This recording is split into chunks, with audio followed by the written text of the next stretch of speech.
ডাকসু নির্বাচনে ছাত্রদলের ২৭ সদস্যের প্যানেল ঘোষণা। ভিপি আবিদুল ইসলাম খান, জিএস তানভীর বাড়ি মনোনয়ন জমার শেষ দিন আজ।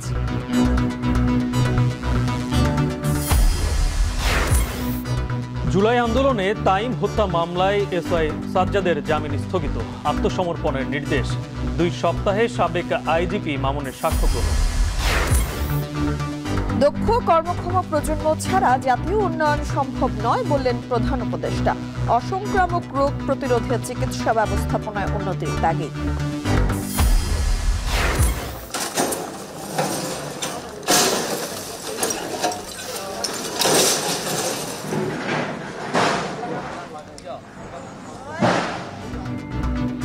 বুড়িগঙ্গা নদীর তীর থেকে অবৈধ স্থাপনা উচ্ছেদে বিআইডব্লিউটিএ অভিযান। ভাঙা হলো সাবেক প্রতিমন্ত্রী নসরুল হামিদের বাংলো বাড়ি।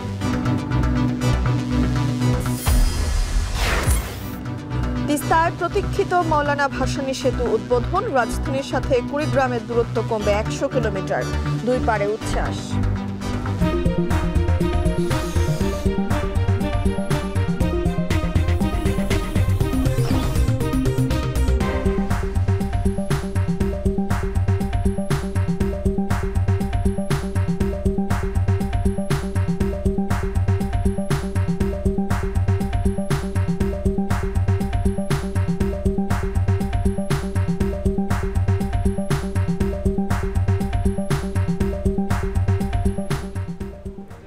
শুনছিলেন শিরোনাম। স্বাগত জানাচ্ছি এখন দুপুরে পুরো সংবাদ জুড়ে। সঙ্গে রয়েছি আমি তানজিলা খান মিম, আমি গালিব ইবনে রিয়াজ। মিম, আজকে কিন্তু ডাকসুর মনোনয়নপত্র জমা দেওয়ার শেষ দিন। একদিন বাড়ানো হয়েছিল, আজকে শেষ দিন। এবং আজকে কিন্তু অপরাজেয় বাংলার নিচে ছাত্রদল ২৭ সদস্যের তাদের প্যানেল ঘোষণা করেছে এবং এই পুরো প্যানেলটি ঘোষণা করেন ছাত্রদলের কেন্দ্রীয় সভাপতি রাকিবুল ইসলাম রাকিব। এবং তিনি বলেন যে কোনো পক্ষপাত কিংবা কারোর কাছ থেকে কোনো উপদেশ নিয়ে এই প্যানেল ঘোষণা করা হয়নি। শেষ দিনে মনোনয়ন ফর্ম জমা দিতে প্রার্থীদের ভিড় লক্ষ্য করা গিয়েছে সিনেট ভবনে। পাশাপাশি চাপ সামলাতে সব ধরনের প্রস্তুতি আছে বলেও জানিয়েছেন চিফ রিটার্নিং কর্মকর্তা। একই সাথে মনোনয়ন বাছাইয়েরও কিন্তু শেষ দিন আজ। বিস্তারিত জানাবেন সহকর্মী ফরহাদ বিন নূর। নানা জল্পনা কল্পনার অবসান ঘটিয়ে ঘোষিত হয়েছে ডাকসু নির্বাচনে জাতীয়তাবাদী ছাত্রদলের প্যানেল। ঢাকা বিশ্ববিদ্যালয়ে অপরাজেয় বাংলার পাদদেশে সংবাদ সম্মেলন করে প্যানেল ঘোষণা করা হয়। সংবাদ সম্মেলনে ছাত্রদলের সভাপতি রাকিবুল ইসলাম রাকিব ভিপি পদে আবিদুল ইসলাম খান, জিএস পদে শেখ তানভীর বাড়ি হামিম এবং এজিএস পদে তানভীর আল হাদি মায়েদের নাম ঘোষণা করেন। বলেন, ছাত্রদলের প্রত্যাশা মাথায় রেখেই প্যানেল তৈরি করা হয়েছে। ছাত্র সমাজের প্রত্যাশা অনুযায়ী আমরা তুলনামূলক জুনিয়র এবং ছাত্র সমাজের পরিচিত মুখ এবং জনপ্রিয় নেতৃত্বকে বাছাই করেছি। ডাকসুর সহসভাপতি হিসাবে ছাত্রদল মোহাম্মদ আবিদুল ইসলাম খানকে মনোনীত করেছে। ডাকসুর জিএস সাধারণ সম্পাদক হিসাবে শেখ তানভীর বাড়ি হামিমকে নির্বাচিত করেছে। এজিএস পদে তানভীর আল হাদি মায়েতকে ছাত্রদল মনোনীত করেছে। ভিপি প্রার্থী আবিদুল ইসলাম খান বলেন, এবারের ডাকসু নির্বাচনের মধ্য দিয়ে একটি গণতান্ত্রিক বাংলাদেশ বিনির্মাণের যাত্রা শুরু হলো। সব চ্যালেঞ্জ মোকাবেলা করে বিজয়ী হবার প্রত্যাশা তার। ফ্যাসিবাদ বিরোধী আন্দোলনে শিক্ষার্থীদের পাশে ছিল, শিক্ষার্থীদের অধিকার আদায়ের সংগ্রামে লিপ্ত ছিল। তাদেরকে শিক্ষার্থীরা ভোট দেবে এবং জাতীয়তাবাদী ছাত্রদল সেই বিবেচনায় সবার সামনেই অবস্থান করবে এবং ঢাকা বিশ্ববিদ্যালয়ের শিক্ষার্থীদের সাথে জাতীয়তাবাদী ছাত্রদলের যে নিবিড় সম্পর্ক, সেই সম্পর্ক ডাকসুর মাধ্যমে আবারও প্রতিফলিত হবে। বন্ধুগণ, শেষ দিন বুধবার সকাল থেকেই মনোনয়নপত্র জমা দিতে সিনেট ভবনে চিফ রিটার্নিং অফিসারের কার্যালয়ে ভিড় করেন শিক্ষার্থীরা। এদিন ছাত্র শিবিরের ঐক্যবদ্ধ শিক্ষার্থী জোট প্যানেলের 2 নারী প্রার্থীও ফর্ম জমা দিতে আসেন। বিজয়ী হলে ক্যাম্পাসে নারীদের অধিকার প্রতিষ্ঠায় কাজ করার কথা জানান তারা। তো আমরা চাচ্ছি নারীদের প্রতিনিধি যেন সব জায়গায় থাকে এবং এই যে কিছু ব্যারিয়ার আছে, এই ব্যারিয়ারগুলো থেকে যেন মেয়েরা বের হতে পারে, মেয়েদের ভয়টা কাটানো যায়, এটা আমাদের একটা প্রধান কাজ। দ্বিতীয় বিষয়, এই ক্যাম্পাসকে নারী বান্ধব করা। জুলাই গণঅভ্যুত্থানের পর আমরা যেই সবচেয়ে বড় যে আমাদের পাওয়া, সেটা হচ্ছে কথা বলা। তো আমরা চাচ্ছি না যে কোনো মাধ্যমে কোনো ব্যক্তি, কোনো প্রশাসন, কোনো রাজনৈতিক সরকার মানে কারো মাধ্যমে আমাদের সেই কথা বলাটা বন্ধ হোক। এবারে ডাকসু ও হল সংসদ নির্বাচনে রেকর্ড সংখ্যক প্রার্থী মনোনয়ন ফর্ম কিনেছেন। ডাকসুর 28টি পদে 658টি এবং হল সংসদে 1427টি মিলিয়ে মোট 2085 প্রার্থী মনোনয়ন ফর্ম সংগ্রহ করেছে, যেখানে মোট ভোটার 39,775। সেই হিসেবে প্রতি 20 জনে একজন প্রার্থী। সাংবাদিকদের প্রশ্নের জবাবে চিফ রিটার্নিং কর্মকর্তা জানান, আচরণবিধি লঙ্ঘনের কোনো অভিযোগ তাদের কাছে আসেনি। বুধবার একই সাথে মনোনয়নপত্র বাছাইয়েরও শেষ দিন। ফর্ম জমা নেওয়ার পাশাপাশি বাছাইয়ের কাজেও ব্যস্ত সময় পার করছেন রিটার্নিং কর্মকর্তারা। ফরহাদ বিন নূর, এখন, ঢাকা। ডাকসু নির্বাচনে মনোনয়নপত্র জমার শেষ সময় বিকেল 5টা। এ নিয়ে আরও বিস্তারিত জানাতে ঢাকা বিশ্ববিদ্যালয়ের সিনেট ভবন থেকে যুক্ত হচ্ছেন সহকর্মী ফরহাদ বিন নূর। ফরহাদ, আজকে তো শেষ দিন মনোনয়নপত্র জমা দেওয়ার এবং আর মাত্র কয়েক ঘন্টা আছে। এখন পর্যন্ত কয়টি মনোনয়নপত্র জমা পড়লো এবং আজকে কি আর কোনো প্যানেল ঘোষণা কেউ কি করতে পারে?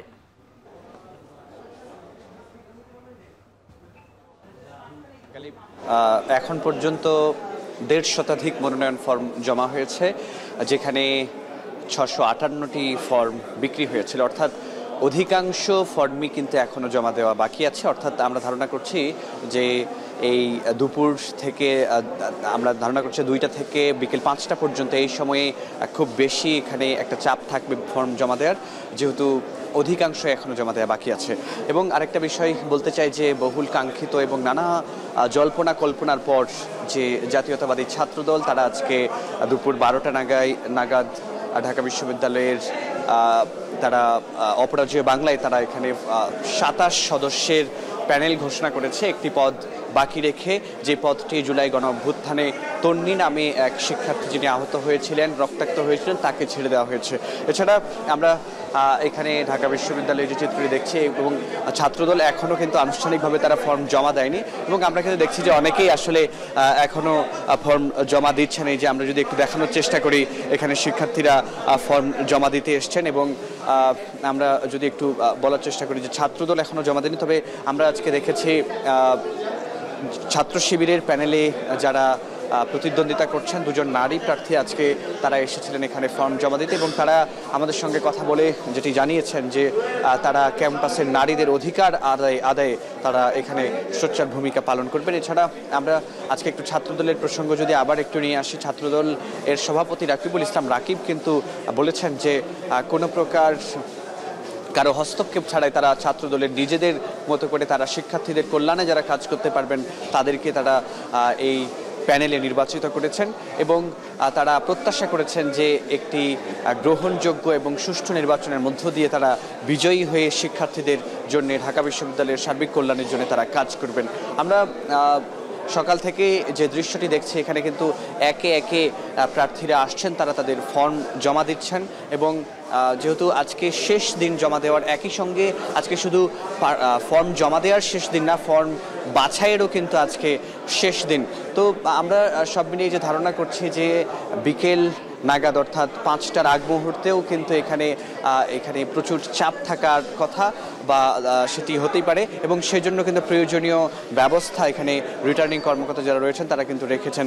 তো এই ছিল গালিব আমার কাছে ঢাকা বিশ্ববিদ্যালয় থেকে সবশেষ তথ্য।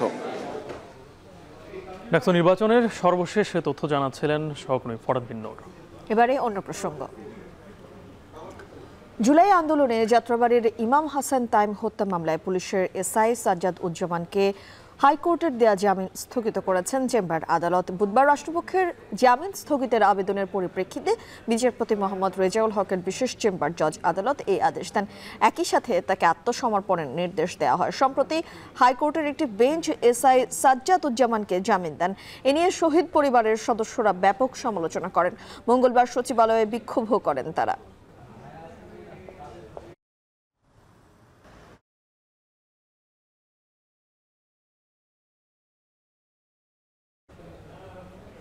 জুলাই আগস্টে মানবতা বিরোধী অপরাধের মামলায় শেখ হাসিনা কামাল সহ 3 জনের বিরুদ্ধে 6ষ্ঠ দিনের সাক্ষ্য গ্রহণ হয়েছে। এদিন সাক্ষ্য দেন নিউরোসায়েন্স হাসপাতালের সহযোগী অধ্যাপক মাহফুজুর রহমান। সকালে আন্তর্জাতিক অপরাধ ট্রাইব্যুনাল 1 সাক্ষী দিতে এসে সে সময়ের ভয়াবহতা তুলে ধরেন তিনি। এদিকে আগামী 2 সপ্তাহের মধ্যে রাজ সাক্ষী হিসেবে সাবেক আইজিপি আব্দুল্লাহ আল মামুনের সাক্ষ্য গ্রহণ হবে বলে জানিয়েছেন প্রসিকিউটর। বিস্তারিত প্রতিবেদনে। জুলাই আগস্টে মানবতাবিরোধী অপরাধের মামলায় সাবেক প্রধানমন্ত্রী শেখ হাসিনা সহ ৩ জনের বিরুদ্ধে ৬ষ্ঠ দিনের সাক্ষ্য গ্রহণ হয়েছে। ১৩তম ব্যক্তি হিসেবে শুরুতে সাক্ষ্য দেন নিউরোসায়েন্স হাসপাতালের সহযোগী অধ্যাপক ডক্টর মাহফুজুর রহমান। তিনি আদালতে বলেন, ১৬ জুলাইয়ের পর থেকে মাথা, বুকে গুলিবিদ্ধ সহ ৫ শতাধিক রোগীর চিকিৎসা দেন তারা। সাক্ষ্য দিতে গিয়ে এই চিকিৎসক বলেন, আইন শৃঙ্খলা রক্ষাকারী বাহিনী শুরু থেকেই চিকিৎসায় বাধা দিয়েছে, এমনকি হাসপাতালে আসা আন্দোলনকারীদের ছাড়পত্র দিতেও নিষেধ করেন গোয়েন্দা পুলিশ। রোগী আসার পরে ডিবি থেকে তাকে বলা হলো যে আপনারা যে সমস্ত রোগী ভর্তি হয়েছে তাদেরকে ছাড়বেন না। কেন? তাদের বিরুদ্ধে আইনানুগ ব্যবস্থা নেওয়া হবে। এটা একটা বলেছেন, আর একটা হচ্ছে নতুনভাবে কোনো চিকিৎসা নেবেন না। উনি তখন বলেছিলেন যে আমরা ডাক্তার, আমরা চিকিৎসা দেওয়ার জন্যই আছি। তো বলছেন এটা উপরের নির্দেশ। এদিকে 2 সপ্তাহের মধ্যে রাজসাক্ষী হিসেবে সাবেক আইজিপির সাক্ষ্য গ্রহণ করবে ট্রাইব্যুনাল। যে আশা করছি যে আমরা সামনে 2-1 সপ্তাহের মধ্যে নিতে পারি। এর আগে সকালে ট্রাইব্যুনালে হাজির করা হয় আসামি থেকে রাজসাক্ষী হওয়া সাবেক আইজিপি চৌধুরী আব্দুল্লাহ আল মামুনকে। ইতিমধ্যে এই মামলায় সাক্ষ্য দিয়েছেন 12 জন। শারমিন পুতুল, এখন, ঢাকা। প্রধান উপদেষ্টা ডক্টর মোহাম্মদ ইউনূস বলেছেন, দক্ষ কর্মক্ষম প্রজন্ম গঠন করতে না পারলে জাতীয় উন্নয়ন সম্ভব নয়। সকালে তেজগাঁয়ে প্রধান উপদেষ্টার কার্যালয়ে অসংক্রামক রোগ প্রতিরোধ ও নিয়ন্ত্রণে যৌথ ঘোষণাপত্র স্বাক্ষর অনুষ্ঠানে কথা বলেন তিনি। অনুষ্ঠানে অসংক্রামক রোগ প্রতিরোধে চিকিৎসা ব্যবস্থা উন্নত এবং কার্যকর নিয়ন্ত্রণ ব্যবস্থা গড়ে তোলার তাগিদ দেন ডক্টর ইউনূস। আরও জানাচ্ছেন দেলোয়ার দোলন। বাংলাদেশে মৃত্যুর শতকরা ৭১% ঘটে অসংক্রামক রোগে। এর মধ্যে ৫১% মানুষের মৃত্যু হয় ৭০ বছরের নিচে, যা অকাল মৃত্যু হিসেবে বিবেচনা হয়। নাগরিকদের ব্যক্তিগত চিকিৎসা ব্যয়ের ৬৯% বেশি ব্যয় হয় অসংক্রামক রোগে। বাংলাদেশের ইতিহাসে এই রাজধানীর তেজগাঁয়ের প্রধান উপদেষ্টার কার্যালয়ে ডক্টর মোহাম্মদ ইউনূসের উপস্থিতিতে অসংক্রামক রোগ প্রতিরোধ ও নিয়ন্ত্রণে ৩৫টি মন্ত্রণালয়ের যৌথ ঘোষণাপত্র স্বাক্ষর অনুষ্ঠানে এসব বিষয় উঠে আসে। পৃথিবীর প্রায় সব দেশেই অসংক্রামক রোগ দিন দিন বিস্তৃত হচ্ছে উল্লেখ করে প্রধান উপদেষ্টা বলেন, অসংক্রামক রোগ হলে রোগীদের উচ্চ চিকিৎসা ব্যয়ের মুখোমুখি হতে হয়। বিপুল অঙ্কের টাকা চলে যায় বিদেশে। তাই চিকিৎসা ব্যবস্থার উন্নতির পাশাপাশি জনসচেতনতা এবং নিয়ন্ত্রণ ব্যবস্থা গড়ে তোলার তাগিদ দেন তিনি। অসংক্রামক রোগের চিকিৎসা ব্যবস্থাপনা যেমন উন্নত হওয়া জরুরি, তেমনি রোগগুলো যেন কম হয় অথবা একেবারেই না হয়, সেজন্য উপযুক্ত জনসচেতনতা এবং প্রতিরোধ এবং নিয়ন্ত্রণ ব্যবস্থা গড়ে তোলা দরকার। প্রধান উপদেষ্টা বলেন, জাতীয় উন্নয়ন ও অগ্রগতি নিশ্চিত করতে দক্ষ কর্মক্ষম ও মানব সম্পদ প্রয়োজন। তামাকের বিরুদ্ধে তরুণ সমাজকে সচেতন করা না গেলে আগামী প্রজন্মের ভবিষ্যৎ অনিশ্চয়তায় পড়বে বলেও শঙ্কা প্রকাশ করেন তিনি। তামাকের বিরুদ্ধে তরুণ সমাজকে আজ সচেতন করা না গেলে আগামী প্রজন্মের ভবিষ্যৎ অনিশ্চিত হয়ে পড়বে। এর পাশাপাশি স্বাস্থ্য সচেতনতার জন্য চিনির পরিমাণ নিয়ন্ত্রণ জরুরি ভিত্তিতে মানুষকে সচেতন করতে হবে। এর আগে সুস্থতা নিশ্চিতে তামাক ও চিনির উপর আরও কর আরোপ করা হবে বলে জানান স্বাস্থ্য উপদেষ্টা। তামাক আর বাংলাদেশের ভবিষ্যৎকে গ্রাস করতে পারবে না। তামাক ও চিনিযুক্ত পানীয়ের উপর স্বাস্থ্যকর কর আরোপ করা হবে, যাতে মানুষ ক্ষতিকর অভ্যাস থেকে সরে আসে। সকল স্তরে স্বাস্থ্যবান্ধব নীতি কৌশল গ্রহণ করে অসংক্রামক রোগ প্রতিরোধ ও নিয়ন্ত্রণ করতে হবে বলে জানান প্রধান উপদেষ্টার বিশেষ সহকারী অধ্যাপক ডাক্তার মোহাম্মদ সাইদুর রহমান। আজ সরকারের ৩৫টি মন্ত্রণালয় এক যৌথ ঘোষণাপত্রে স্বাক্ষর করছে। দেলোয়ার দোলন, এখন, ঢাকা। রাজধানীর দক্ষিণ কেরানীগঞ্জে বুড়িগঙ্গা নদীর তীর থেকে অবৈধ স্থাপনা উচ্ছেদে অভিযান পরিচালনা করছে বিআইডব্লিউটিএ। সেখানে ভাঙা হচ্ছে সাবেক প্রতিমন্ত্রী নসরুল হামিদের বাংলো বাড়ি। এ নিয়ে আরও জানাতে যুক্ত হচ্ছেন সানি মৃধা। সানি, এ পর্যন্ত কয়টি স্থাপনা উচ্ছেদ করা হয়েছে এবং সাবেক প্রতিমন্ত্রীর বাংলো বাড়ি কি পুরোটাই অবৈধ জায়গার উপর গড়ে উঠেছে কিনা একটু বিস্তারিত জানাবেন।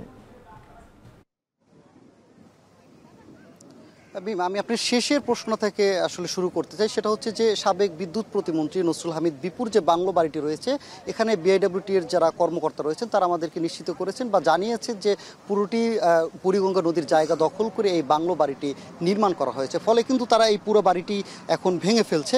যদি বলি শুরু থেকে যদি বলি, এখন পর্যন্ত মাত্র 3টি স্থাপনা ভাঙা হয়েছে। এর মধ্যে একটি ডকইয়ার্ড ছিল, যেখানে নেমে এখানকার দক্ষিণ কেরানীগঞ্জে থানায় বেশ কিছু জায়গা, দলেশ্বর, হোসনাবাদ বা এখানে আরেকটি কাটাইল মৌজা একটা জায়গার নাম, সেখানেও কিন্তু তারা উচ্ছেদ অভিযান পরিচালনার কথা রয়েছে। বাট কিন্তু শুরু থেকে সকাল 9টা থেকে যে অভিযানের শুরু করার কথা ছিল সেটি কিন্তু 10টায় শুরু হয় এবং প্রথমে দেখেছি যে আমরা ডকইয়ার্ডে যেসব স্থাপনাগুলো রয়েছিল সেগুলো ভেঙে ফেলে পরবর্তীতে একটি আবাসিক স্থাপনা ছিল যেটিও নদীর জায়গা ছিল, সেটিও ভেঙে ফেলা হয়েছে। এর পরবর্তীতে কিন্তু সাবেক বিদ্যুৎ প্রতিমন্ত্রী নসরুল হামিদ বিপুর বাংলো বাড়িটি ভাঙা শুরু হয় এবং যে বাড়িটি এখনও চলমান রয়েছে ভাঙা, অর্থাৎ তারা কিন্তু এখনও বাড়িটি ভাঙছে। এর ফলে কিন্তু আর কোনো স্থাপনা বা আরও যেসব জায়গাগুলো অবৈধ স্থাপনা রয়েছিল বা যেসব জায়গাগুলো ভাঙার কথা ছিল সেই সব জায়গাগুলো এখন পর্যন্ত অভিযান পরিচালনা করতে পারেনি। তবে বিআইডব্লিউটির কর্মকর্তা আমাদেরকে যেটা জানিয়েছেন যে এই ধরনের অভিযান নদীর জায়গা দখল মুক্ত করতে কিন্তু তারা অভিযান অব্যাহত রাখবে এবং আমরা এর আগেও দেখেছি যে বিভিন্ন সময় বিআইডব্লিউটি নদীর জায়গা দখল মুক্ত করতে কিন্তু তারা অভিযান পরিচালনা করে। তো পরবর্তীতে কিন্তু আবার সেটাও দেখা যায় যে দখলকৃত জায়গাগুলো কিন্তু পুনরায় আবার অবৈধ স্থাপনাও গড়ে ওঠে। তবে এইসব বিষয় নিয়ে তারা বলছে যে এখন থেকে কিন্তু ধারাবাহিকভাবে কিন্তু এই ধরনের অভিযান তারা পরিচালনা করবে। তবে নসরুল হামিদ বিপুর যে বাড়িটি ছিল, তারা আমাদেরকে যেটা বলেছেন সে পুরোপুরি বিগত সরকারের ক্ষমতা দেখিয়ে কিন্তু এই বাড়িটি নির্মাণ করা হয়েছে। তাকে এই বাড়িটি যে অবৈধ জায়গায় তিনি নির্মাণ করছেন এই বিষয়ে নাকি বিআইডব্লিউটির কর্তৃপক্ষ থেকে অবগত করলেও কিন্তু তিনি তার ক্ষমতার অপব্যবহার করে এই বাড়িটি নির্মাণ করে। ফলে এখন 5 আগস্টের পর পট পরিবর্তনের ফলে কিন্তু এই জায়গাটির কিন্তু এখন বেদখল করছে বলে আমাদেরকে বিআইডব্লিউটি কর্তৃপক্ষ জানিয়েছে। তবে এখন পর্যন্ত সবে মাত্র 3টি স্থাপনা তারা গুড়িয়ে দিয়েছে। তবে তারা বলছে যে যতক্ষণ পর্যন্ত এইসব আশপাশের জায়গা, অর্থাৎ আশুলিয়া থেকে শুরু করে দক্ষিণ কেরানীগঞ্জ বা ঢাকা নদী বন্দর বুড়িগঙ্গা নদীর আশপাশে যেসব জায়গা বেদখল রয়েছে সেসব জায়গা কিন্তু তারা পর্যায়ক্রমে অভিযান পরিচালনা করে কিন্তু দখলমুক্ত করবে। তো মিম, এই ছিল বিআইডব্লিউটির অভিযান পরিচালনার সবশেষ খবর আমার কাছে। সরাসরি আমাদের সঙ্গে যুক্ত হয়েছিলেন সহকর্মী সানি মৃদা। খুলে দেওয়া হয়েছে তিস্তা নদীর ওপর মাওলানা ভাসানী সেতু। 1490 মিটার সেতুর উদ্বোধন করেন উপদেষ্টা আসিফ মাহমুদ সজীব ভুইয়া। পরে জনসাধারণের জন্য খুলে দেওয়া হয় সেতুটি। এই সেতুর ফলে কুড়িগ্রাম থেকে ঢাকার দূরত্ব কমেছে 100 কিলোমিটারের বেশি, যা শুধু একটি সংযোগ মাধ্যম নয় বরং একটি জনপদের মানুষের জীবনমান ও অর্থনৈতিক সচ্ছলতার স্বপ্নকে বাস্তবে রূপ দিয়েছে। যাতে বুধবার সকাল থেকে উচ্ছ্বসিত মানুষের ভিড় জমে সেতু পারে। 2021 সালে শুরু হয় এই সেতুর নির্মাণ কাজ। 86 কিলোমিটার সংযোগ সড়ক, নদী শাসন, কালভার্ট ও জমি অধিগ্রহণ সহ সম্পূর্ণ সেতু নির্মাণে ব্যয় হয়েছে 730 কোটি টাকা।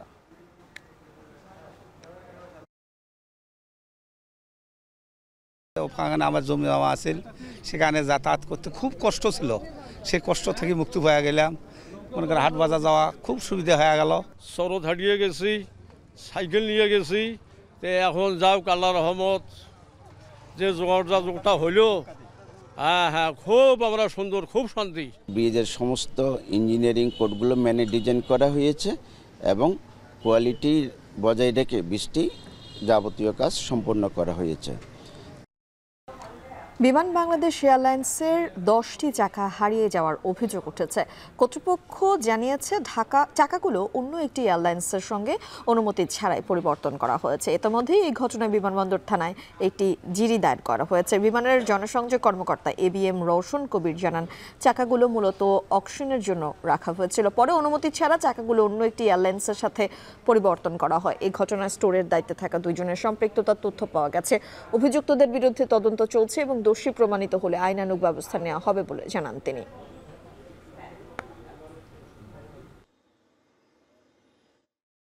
প্রাথমিকভাবে যতটুকু জানা গেছে সেটি হলো যে আমাদের অকশনের জন্য যে পুরাতন চাকাগুলো থাকে সেগুলো অন্য একটা এয়ারলাইন্সের চাকার সঙ্গে এক্সচেঞ্জ করছিল, কিন্তু এই এক্সচেঞ্জের কোনো পারমিশন ছিল না।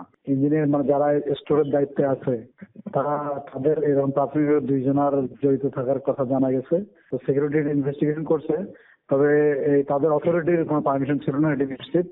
তো সেক্ষেত্রে তারা নিজেরাই যদি এরকম এক্সচেঞ্জ করতে গিয়েছিল যেহেতু, অতএব এটা যদি প্রমাণিত হয় সেক্ষেত্রে তাদের বিরুদ্ধে মানে কঠোর ব্যবস্থা নেওয়া হবে। প্রথমবারের মতো সরকারিভাবে হাতি সংরক্ষণ প্রকল্প হাতে নিয়েছে বন বিভাগ। পার্বত্য চট্টগ্রাম, কক্সবাজার ও বান্দরবান সহ 13টি এলাকায় প্রায় 39,93 লাখ টাকা ব্যয়ে বাস্তবায়িত হবে এই প্রকল্প। সারা দেশে হাতির আবাসস্থলে 350 হেক্টর বনায়ন, 2টি হাতি কেন্দ্র স্থাপন এবং আহত হাতির চিকিৎসার জন্য ভেটেরিনারি ও রেসপন্স টিম গঠন করা হবে। বুধবার বিশ্ব হাতি দিবস উপলক্ষে আয়োজিত আলোচনা সভায় বন ও পরিবেশ উপদেষ্টা সৈয়দা রিজওয়ানা হাসান বলেন, হাতির করিডোর চিহ্নিত করে মানুষ ও হাতির দ্বন্দ্ব নিরসনে কাজ করতে হবে।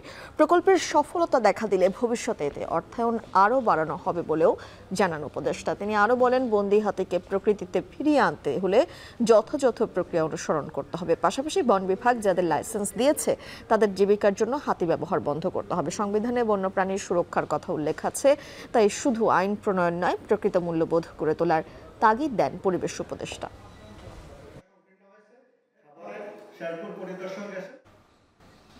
3 বছর পর দেশের বাজারে পাইকারিতে শতকের নিচে নেমেছে চিনির দাম। গেল কয়েক মাসের ধারাবাহিকতায় খুচরা বাজারেও পণ্যটির দাম কমেছে 30 থেকে 35 টাকা। ব্যবসায়ীরা বলছেন, ব্রাজিল, ভারত সহ বৃহৎ উৎপাদক দেশগুলোতে উৎপাদন বৃদ্ধি ও সরবরাহ বেড়েছে। এছাড়াও দেশে আমদানিকারক বৃদ্ধি ও ডলার সংকট কেটে যাওয়ায় আমদানিও বেড়েছে। এই অবস্থায় সামনে চিনির দাম আরও কমার সম্ভাবনার কথা বলছেন তারা। আরও জানাচ্ছেন শোয়েব রহমান। 2022 সালে দেশের ইতিহাসে প্রথমবারের মতো শতক ছাড়িয়ে যায় চিনির দাম। এরপর নানা অস্থিরতায় পড়ে পণ্যটির বাজার, দাম গিয়ে ঠেকে 145 টাকায়। চিনির মিষ্টি স্বাদ অনেকটা তেতো হয়ে ওঠে সাধারণ ভোক্তাদের কাছে। বিভিন্ন সময় শুল্কে ছাড় দিয়ে সরকার দাম নিয়ন্ত্রণের চেষ্টা করেও ব্যর্থ হয়। বিশ্ববাজারে পণ্যটির দাম কমলেও দেশের চিত্র ছিল উল্টো। প্রায় 3 বছর পর এবার পাইকারিতে চিনির দাম নেমে এসেছে 100 টাকার নিচে। খাতুনগঞ্জে প্রতি কেজি চিনি বিক্রি হচ্ছে 95 টাকায়। ব্যবসায়ীরা বলছেন, আগে চট্টগ্রামে এস আলম গ্রুপ চিনির বাজার পুরোটা নিয়ন্ত্রণ করলেও এখন অন্যান্য শিল্প প্রতিষ্ঠান সহ অনেক ক্ষুদ্র ব্যবসায়ীরাও চিনি আমদানি ও বাজারজাত করছেন। পর্যাপ্ত সরবরাহ থাকায় কমেছে দাম। এখন যেহেতু বাধা নাই, অনেক ব্যবসায়ীরা সেই সুযোগে চিনি টিনি এগুলো আনতেছে আর কি। সিন্ডিকেট ভাঙাতে চিনি এখন সরবরাহ দামও কমে গেছে, মালে ভালো পাচ্ছে আর কি। পাইকারিতে চিনির দাম 100 টাকার নিচে নামলেও খুচরায় এখনও গুনতে হচ্ছে 100 টাকার ওপরে। স্থানভেদে বিক্রি হচ্ছে 102 থেকে 105 টাকায়। খুচরা ব্যবসায়ীরা বলছেন, কয়েক মাসের ব্যবধানে চিনির দাম কেজিতে 30 থেকে 35 টাকা পর্যন্ত কমেছে। চিনির আন্তর্জাতিক বাজার পর্যবেক্ষণ করে দেখা যায়, প্রধান চিনি রপ্তানিকারক দেশ ব্রাজিলে উৎপাদন বেড়েছে। গেল বছরের তুলনায় 4% পর্যন্ত চিনির উৎপাদন বাড়িয়েছে দেশটি। আন্তর্জাতিক বাজারে 1 বছরের তুলনায় চিনির দাম টন প্রতি কমেছে প্রায় $100। দেশে প্রতি বছর চিনির চাহিদা প্রায় 22 লাখ টন। জাতীয় রাজস্ব বোর্ডের তথ্য মতে গেল বছর চিনি আমদানিতে খরচ হয়েছে 12,000 কোটি টাকার বেশি। শোয়েব রহমান, এখন চট্টগ্রাম। সরিয়াভিত্তিক 5টি ব্যাংকে একীভূতের মধ্যেই ইসলামী ধারার বাইরে থাকা ডজন খানেক দুর্বল ব্যাংক নিয়ে একই পথে হাঁটছে কেন্দ্রীয় ব্যাংক। দ্বিতীয় ধাপে মার্জারের প্রক্রিয়ার মধ্যে বেশিরভাগই রাজনৈতিক বিবেচনায় অনুমোদন পাওয়া ব্যাংকগুলো আছে, যেগুলোর কোনোটিতে মাসের পর মাস তারল্য সহায়তা দিয়েও কোনো লাভ হচ্ছে না। কেন্দ্রীয় ব্যাংকের ধারও পরিশোধ করতে পারছে না ব্যাংকগুলো। চরম হয়রানির শিকার ব্যাংক গ্রাহকরা। আরও জানাচ্ছেন দেলোয়ার দোলন। খেলাপিতে জর্জরিত শরিয়া ভিত্তিক ব্যাংকগুলোকে একীভূত করার কাজ অনেকটা এগিয়েছে। পাশাপাশি দ্বিতীয় ধাপে বেসরকারি আরও 11টি ব্যাংকের সম্পদের গুণগত মান যাচাই করছে কেন্দ্রীয় ব্যাংক।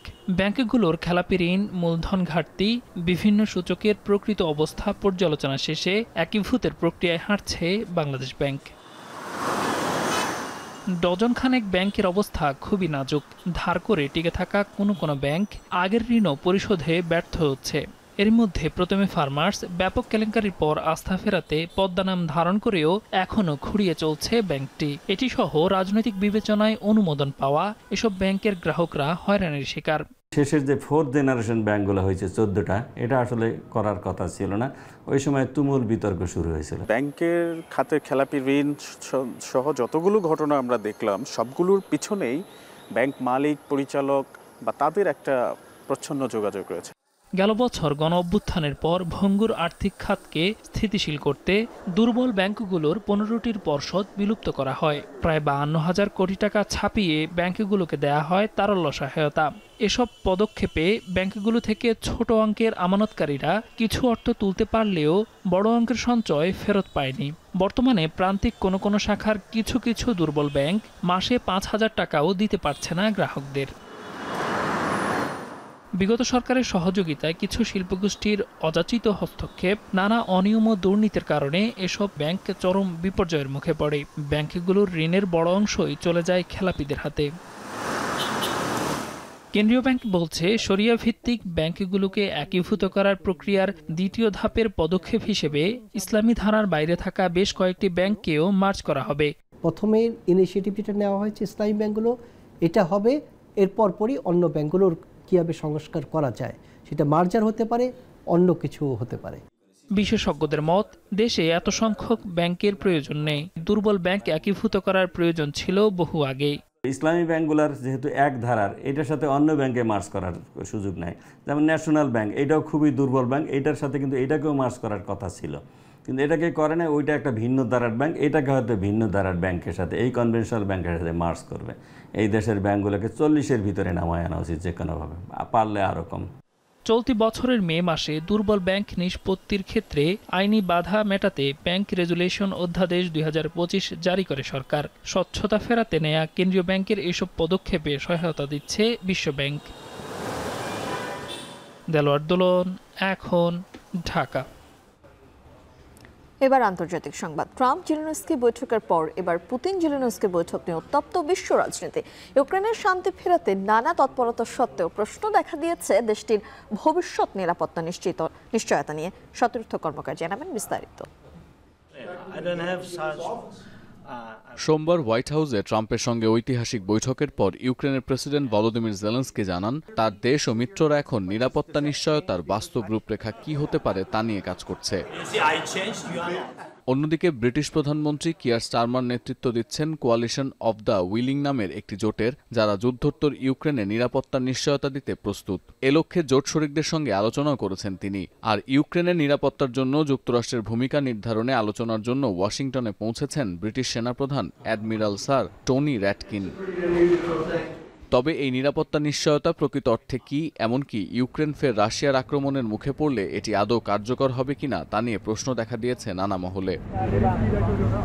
ইউক্রেন চায় নেটোর সদস্য পদ, যা আপাতত হচ্ছে না, কারণ মার্কিন প্রেসিডেন্ট ডোনাল্ড ট্রাম্প এরই মধ্যে যুদ্ধবন্ধের শর্ত হিসেবে তা নাকচ করে দিয়েছেন। ইউরোপের কিছু দেশও ট্রাম্পের সিদ্ধান্তে সম্মতি জানিয়েছে।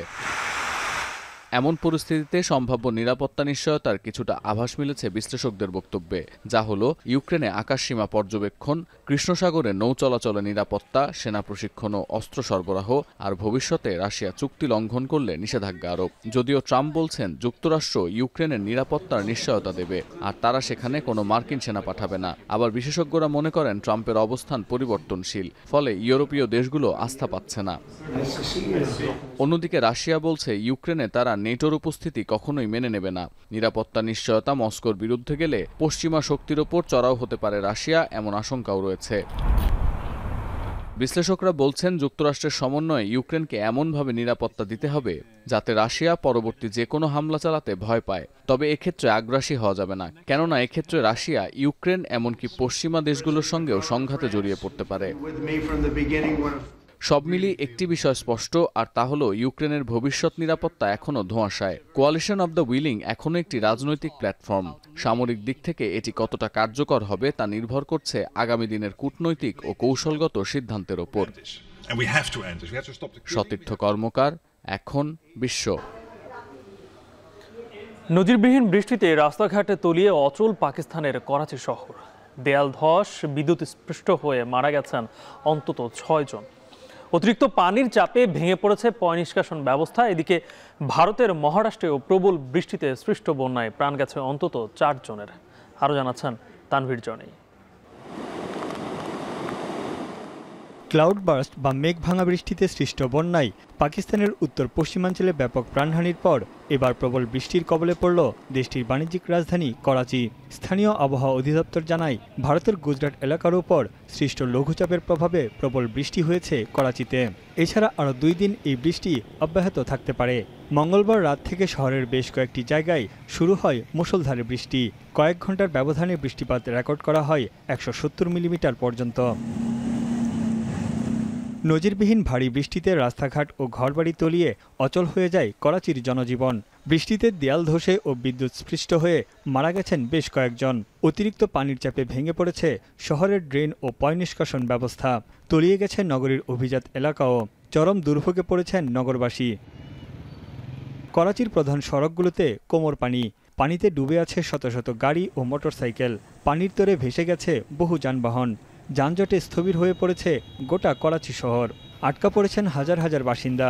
প্রতিকূল আবহাওয়ার কারণে বাতিল ও বিলম্ব করা হয়েছে বেশ কয়েকটি ফ্লাইট। ভারী বৃষ্টিতে বিদ্যুৎ বিচ্ছিন্ন হয়ে আছে নগরীর বহু এলাকা। এমন অবস্থায় বুধবার করাচিতে সরকারি ছুটি ঘোষণা করা হয়েছে। এদিকে ভারী বর্ষণ ও আকস্মিক বন্যায় বিপর্যস্ত পশ্চিম ভারতের মহারাষ্ট্র রাজ্য। মুষলধারে বৃষ্টিতে বন্যা ও জলবদ্ধতায় মারা গেছেন বেশ কয়েকজন। আগামী 24 ঘন্টায় বন্যা ও ভারী বৃষ্টির পূর্বাভাস দিয়েছে ভারতের আবহাওয়া অফিস। তলিয়ে গেছে বেশিরভাগ রাস্তাঘাট। বিপাকে পড়েছেন বাসিন্দারা। बहुत परेशानी हो रही है।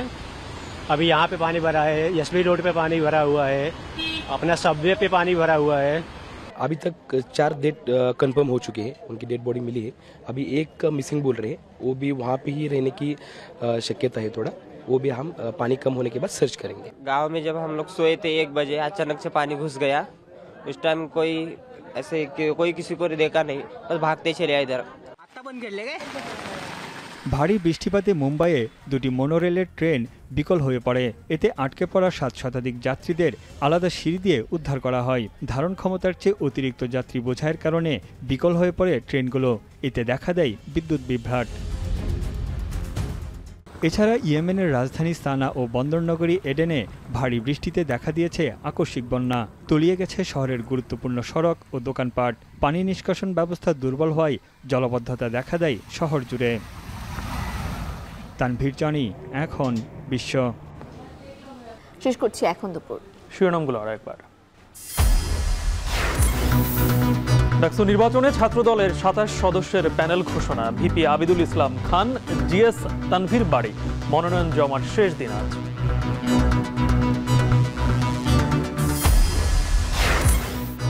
জুলাইয়ে তাইম হত্যা মামলায় এসআই সাজ্জাদের জামিন স্থগিত। 2 সপ্তাহের মধ্যে রাজসাক্ষী সাবেক আইজিপি মামুনের সাক্ষ্য গ্রহণ।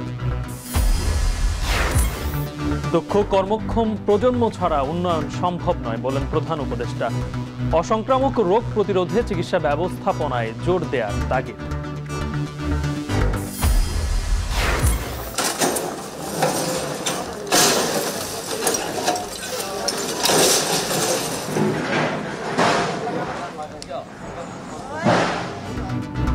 বুড়িগঙ্গা নদীর তীর থেকে অবৈধ স্থাপনা উচ্ছেদে বিআইডব্লিউটিএ অভিযান। ভাঙা হল সাবেক প্রতিমন্ত্রী নসরুল হামিদের বাংলো বাড়ি।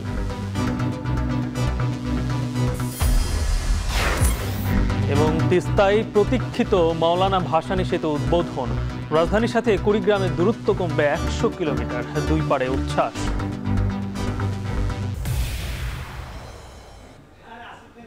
এই ছিল এখন দুপুরে। এখন টেলিভিশন ওয়েবসাইটে দেখতে ভিজিট করুন এখন.tv। ফেসবুকে চোখ রাখুন facebook.com/tv.এখন। আর ইউটিউবে লাইভ দেখতে ভিজিট করুন youtube.com/c/echontv।